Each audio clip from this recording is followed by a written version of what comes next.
নমস্কার বন্ধুরা, আমার নাম শিবাশিস চক্রবর্তী। তো আজকে যে ভিডিওটা নিয়ে এসেছি তোমাদের জন্য সেটা হলো হিস্টোরি অফ পলিটিক্যাল ব্যাকগ্রাউন্ড, মানে ত্রিপুরার যে পলিটিক্যাল ব্যাকগ্রাউন্ড কীভাবে ইভলভ হয় সেটা আজকে আমরা দেখব। সো ত্রিপুরার ফার্স্ট চিফ কমিশনার হলো রঞ্জিত কুমার রয় এবং তিনি অ্যাপয়েন্ট হয়েছিল 15 অক্টোবর 1949-এ। সেকেন্ড হলো advisory council for chief commissioner. তো চিফ কমিশনার তো একা অ্যাক্ট করতে পারবে না, তার জন্য ওর হেল্পের জন্য একটা অ্যাডভাইজারি কাউন্সিল সংগঠিত করা হয়েছিল, যেটা 14 এপ্রিল 1953-তে গঠিত হয়। ফার্স্ট লেফটেন্যান্ট গভর্নর হলো L Dias. Lieutenant governor post created in place of chief commissioner, মানে চিফ কমিশনার পোস্টের জায়গায় লেফটেন্যান্ট গভর্নর পোস্ট ক্রিয়েট করা হয়, সেটা হলো 1 ফেব্রুয়ারি 1970-তে। Tripura became a full fledged state, মানে একটা পূর্ণ স্টেটের মর্যাদা পায় ত্রিপুরা, সেটা হলো 21 জানুয়ারি 1972-তে। তো ত্রিপুরা ইন্ডিয়ার কততম স্টেট হয়েছিল সেটা হলো 21 স্টেট, মানে 21তম স্টেট। সিক্সথ হলো Tripura became A full fledged state under north east reorganisation act of 1971। তো 1971-এ পার্লামেন্টে একটা অ্যাক্ট পাস করা হয়, সেটার নাম হলো north east areas reorganisation act.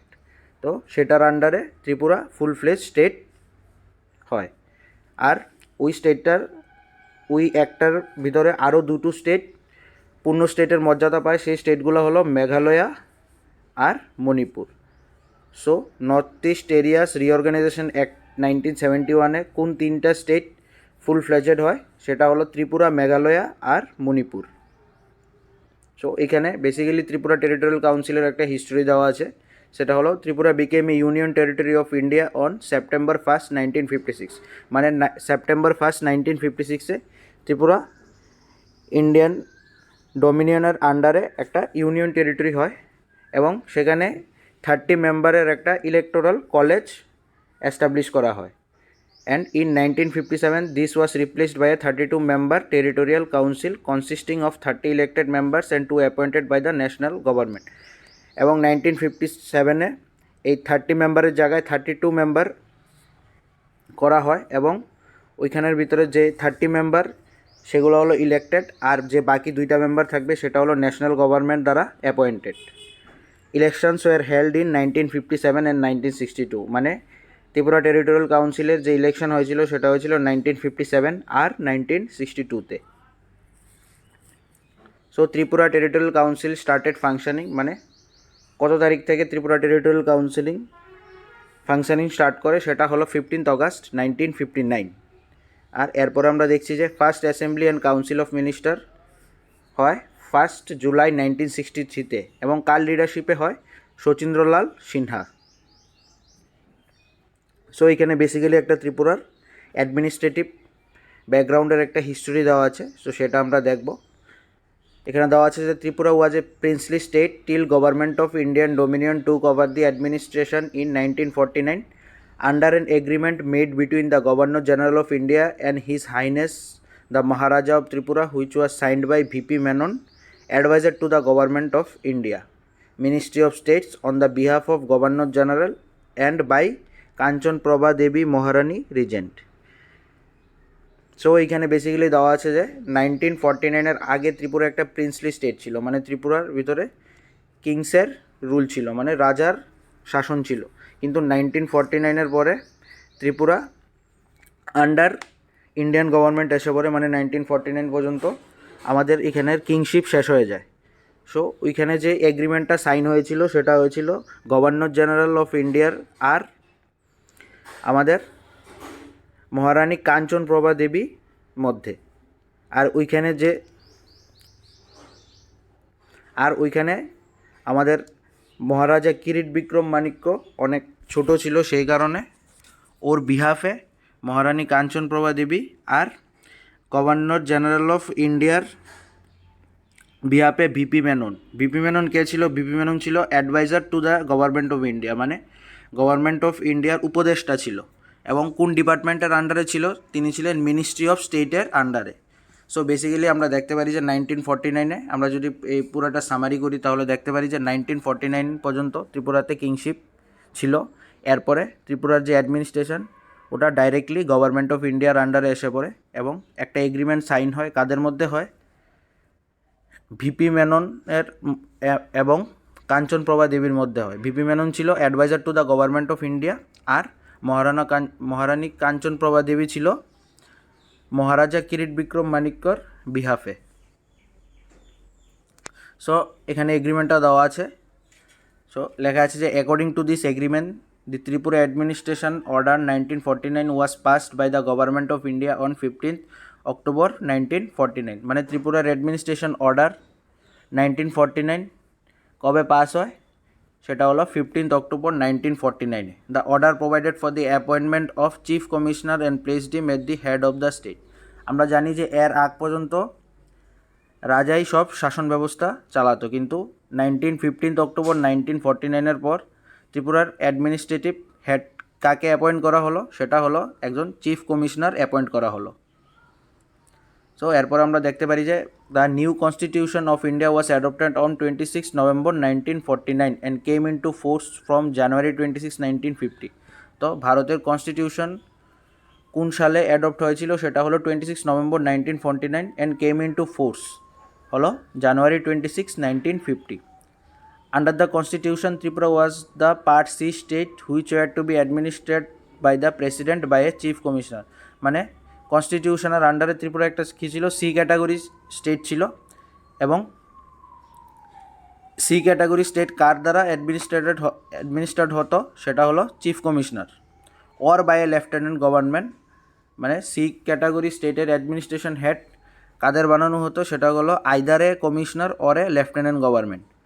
আর এখানে দেওয়া আছে যে within a month of the merger the chief commissioner introduced a fully bureaucratic set up. মানে এরপরে যে চিফ কমিশনার অ্যাপয়েন্ট করা হয়েছিল উনি একটা ফুললি বিউরোক্রেটিক সেট আপ তৈরি করেন। The Parliament was empowered to allow a council of advisors or minister to function as the executive of their state for the purpose of aiding the chief commissioner। মানে parliament কি empower করলো যে ওইখানের chief commissioner যাতে fully function করতে পারে, সেজন্য একটা কাউন্সিল বা অ্যাডভাইজার্স বা মিনিস্টার ওর আন্ডারে দেওয়া হলো। The president appointed 3 advisers in the state of Tripura with the effect from 14 April 1953। মানে প্রেসিডেন্ট 3টা অ্যাডভাইজার অ্যাপয়েন্ট করলো কোন স্টেটে? ত্রিপুরাতে, ফ্রম 14 এপ্রিল 1953। 14 এপ্রিল থেকে Tripura the president of India for functioning of chief commissioner of Tripura 3টা অ্যাডভাইজার অ্যাপয়েন্ট করলো। The Territorial Council Act 1956 provided for Territorial Council of Tripura composed of 32 members, of whom 30 were elected by the people on the basis of adult suffrage and 2 were nominated by the central government. তো Territorial Council Act 1956 এ বলা আছে যে ত্রিপুরা territorial কাউন্সিলের total 32 member থাকবে, যেখানে 32 থাকবে elected by the people of Tripura, আর 2 মেম্বার হলো নমিনেটেড বাই সেন্ট্রাল গভর্নমেন্ট। এখানে দেওয়া আছে যে term of office of a member of a territorial council was 5 year. মানে একজন টেরিটোরিয়াল কাউন্সিলের মেম্বারের যে অফিসের টার্ম ছিল, মানে মেয়াদ ছিল, সেটা হলো 5 বছর। Under the territorial council act the territorial council should choose 2 member of council to be representatively chairman and vice chairman. তো টেরিটোরিয়াল কাউন্সিল অ্যাক্টের আন্ডারে এটা দেওয়া ছিল যে টেরিটোরিয়াল কাউন্সিল যে 32 মেম্বার ছিল টোটাল, তারা নিজের মধ্যে 2 জন হেড চুজ করবে, একজন হলো চেয়ারম্যান আর একজন হলো ভাইস চেয়ারম্যান। আর এখানে দেওয়া আছে যে ত্রিপুরা territorial council work with the limited power from 1957। মানে কিছু লিমিটেড পাওয়ার নিয়ে ত্রিপুরা টেরিটোরিয়াল কাউন্সিল 1957 থেকে কাজ শুরু করে। The first election of territorial council was held in 1957 for 5 year. মানে ত্রিপুরা টেরিটোরিয়াল কাউন্সিলের প্রথম ইলেকশন হয় 1957-এ। এখানে দেওয়া আছে যে government of union territories act 1963 was passed in the month of May 1963 to provide for legislative assembly and council of ministers for certain union territories including India। আমরা জানি যে স্টেটহুড পাওয়ার আগে ত্রিপুরা একটা ইউনিয়ন টেরিটরি ছিল। তো government of union territories act 1963-তে pass হয় এবং ওই অ্যাক্টে বলা হয় যে কিছু ইউনিয়ন টেরিটরিজের জন্য একটা লেজিসলেটিভ অ্যাসেম্বলি এবং কিছু কাউন্সিল অফ মিনিস্টার্স দরকার। The administrative head was the administrator of a union territory appointed by the president under Article 239 of the Constitution. মানে Article 239 of the Constitution এর আন্ডারে প্রেসিডেন্ট ওই ইউনিয়ন টেরিটরির জন্য একটা অ্যাডমিনিস্ট্রেটিভ হেড নিযুক্ত করবে। This act provides for legislative assembly for each union territory with 30 elected members for Tripura. মানে ওই অ্যাক্টের আন্ডারে ত্রিপুরা লেজিসলেটিভ অ্যাসেম্বলির জন্য বলা হলো যে এটা 30 ইলেক্টেড মেম্বার্সের হবে, মানে নমিনেটেড মেম্বার্স না, যে 30 মেম্বার্স হবে ওরা by the people of Tripura elected হবে। The central government may nominate not more than 3 person to be member of the legislative assembly. এবং সেই অ্যাক্টে আরও বলা হয় যে সেন্ট্রাল গভর্নমেন্ট নমিনেট করতে পারবে কিন্তু 3 জনের বেশি পারবে না। The Government of Union Territories Act 1963 provides for a council of ministers for Tripura with the chief minister at the head to aid and advise the administrator. মানে government of union territories act 1963-তে এটাও বলা হয় যে administrative head থাকবে সে হলো chief minister, আর ওর আন্ডারে council of minister থাকবে যাতে অ্যাডমিনিস্ট্রেশন ভালোভাবে সামলানো যায়। The chief minister shall be appointed by the president and other ministers shall be appointed by the president on the advice of the chief minister. এখানে বলা হয় যে চিফ মিনিস্টার কে appoint করবে সেটা হলো প্রেসিডেন্ট, আর আদার যে মিনিস্টার আছে তাদেরকে অ্যাপয়েন্ট করবে চিফ মিনিস্টার, এবং তার সঙ্গে সঙ্গে কে থাকবে, প্রেসিডেন্টও থাকবে। দি minister shall hold office during the pleasure of the president. মানে এই মিনিস্টারগুলো প্রেসিডেন্টের প্লেজারে অফিস হোল্ড করবে। দি council of minister shall be collectively responsible to the legislative assembly. মানে কাউন্সিল অফ মিনিস্টারগুলো লেজিসলেটিভ অ্যাসেম্বলির আন্ডারে কাজ করবে এবং লেজিসলেটিভ অ্যাসেম্বলির কাছে সংঘবদ্ধভাবে রেসপন্সিবল থাকবে। All executive action shall be express to be taken in the name of the administration. মানে administrator নামের আন্ডারে যত এক্সিকিউটিভ অ্যাকশান আছে সেগুলো নেওয়া হবে। The assembly shall have a speaker and a deputy speaker. অ্যাসেম্বলিতে একজন স্পিকার থাকতে হবে আর একজন ডেপুটি স্পিকার থাকতে হবে। The legislative assembly was extended to all the matters enumerated in the state list and concurrent list in the 7th schedule of the constitution with supremacy of law made by the parliament in those paper. মানে legislative অ্যাসেম্বলির এখানে বলা হয়েছে যে basically পাওয়ার extend করে দেওয়া হয়, কারণ আমরা জানি যে ত্রিপুরা টেরিটোরিয়াল কাউন্সিল খুবই লিমিটেড পাওয়ার নিয়ে কাজ শুরু করেছিল। তো এখানে বলা আছে যে পার্লামেন্টে যেই ল বানানো আছে সেই লর আন্ডারে ত্রিপুরার স্টেটের মধ্যে যে এক্সিকিউটিভ, বিউরোক্রেটিক আর ল পাওয়ার আছে সে সবগুলো ত্রিপুরা লেজিসলেটিভ অ্যাসেম্বলি এনজয় করতে পারবে এবং সেই অনুযায়ী কাজ করতে পারবে। In the transitional provision of the union territory act 1963, the legislative assembly of the union territory of Tripura be deemed to commenced on the 1st August 1962. The Northeastern Areas Reorganization Act 1971 was passed in the Parliament and assented to by the President on 13 December 1971. মানে north east areas reorganisation act 1971 parliament থেকে pass হয় এবং প্রেসিডেন্টের approval পায় 13 December 1971. In Tripura, this act was given effect to on and from 21st January 1972, under which the state of Tripura attained full statehood of the Indian Union. মানে এই অ্যাক্টের আন্ডারে 21st January 1972 Tripura পূর্ণ রাজ্য মর্যাদা পায়। The state legislative assembly became 60 seated according to the constitution and first election was held in March 1972. 30 মেম্বারের থেকে legislative অ্যাসেম্বলির seat বাড়ে টোটাল 60 মেম্বার পর্যন্ত, মানে আগে 30 ছিল এখন 60 হয়ে যায়। আর একদম ফার্স্ট ফুললি ইন্ডিপেন্ডেন্ট ইলেকশন হয় মার্চ 1972-তে। সো এখানে দেওয়া আছে কিছু কোশ্চেন। ফার্স্ট অ্যাসেম্বলি ইলেকশন হয় 1967-এ।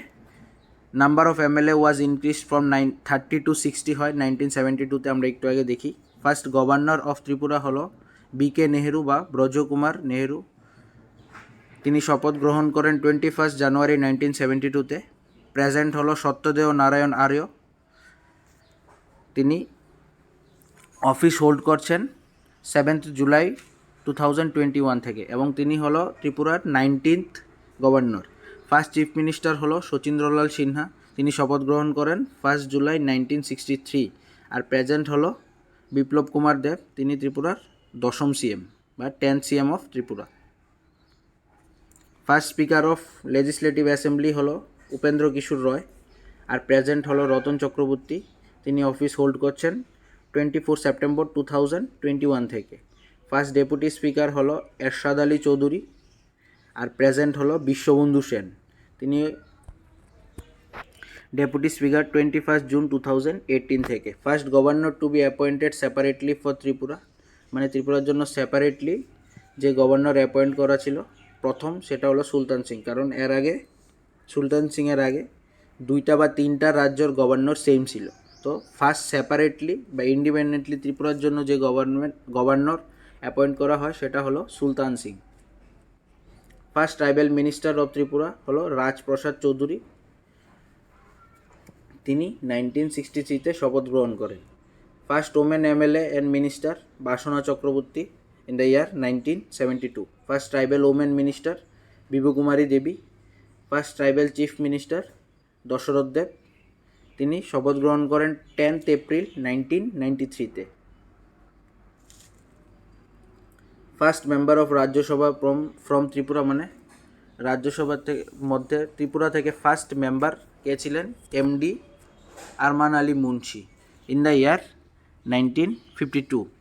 First women member of Rajya Sabha from Tripura, প্রথম মহিলা মেম্বার হলো ইলা ভট্টাচার্য ইন দ্য ইয়ার 1982।